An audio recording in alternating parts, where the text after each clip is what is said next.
О!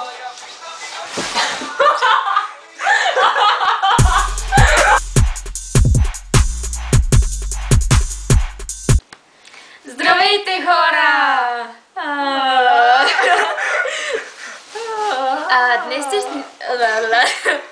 Днешният клип ще бъде Most Likely To или кое е по-вероятно да. В този клип ще си задаваме въпроси и ще отговаряме коя от нас двете е по-вероятно да направи нещо. Ами да започваме! Защо учах? Добре. Въпрос номер 1. Кое е по-вероятно да бъде ограбена на улицата? Не знам. Аз избирам нея, защото не може да спази много нещата. Пази си ги. Да, бе. Ти пък много запазиш, ходиш с катинари. Таковам в таковата. Въпрос номер 2. Кое е по-вероятно да заспи на купон? И двете сме смотани, ама Викито повече. Няма друго такова мнение.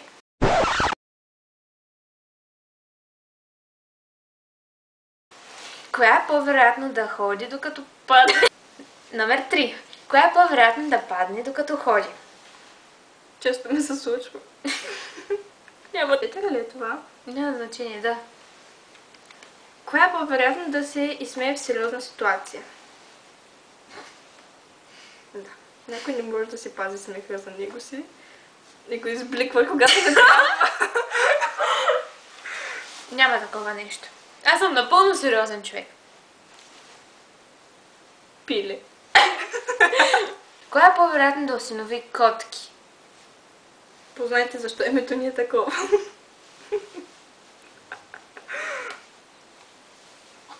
Давай.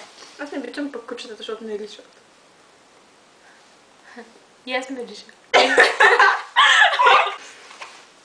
Кое е по-вероятно да стане президент? Тя си вярва, че е. Президент съм. Не си.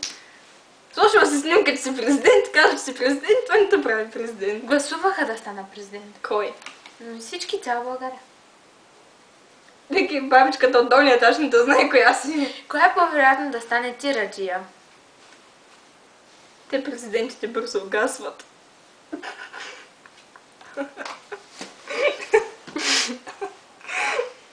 Да, да изяде бой от някой. Кое е по-вероятно да изяде боя от някой?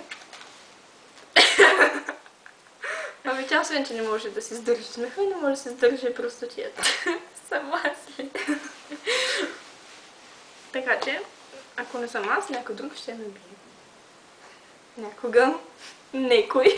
По-вероятно да глътне монета. Тя яде всичко. Не е вярно. Нищо нямам.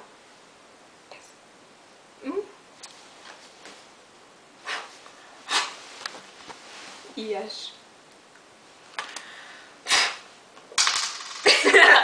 Не я глътнах. Но е изяде. Не съм. Яде я.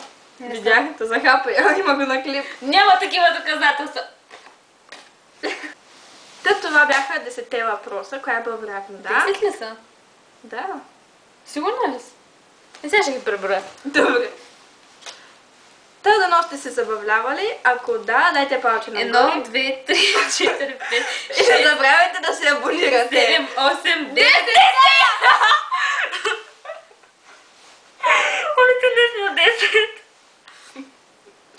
Ако ви е харесал клипа, абонирайте се за нас и до следващия път. Вече го казах.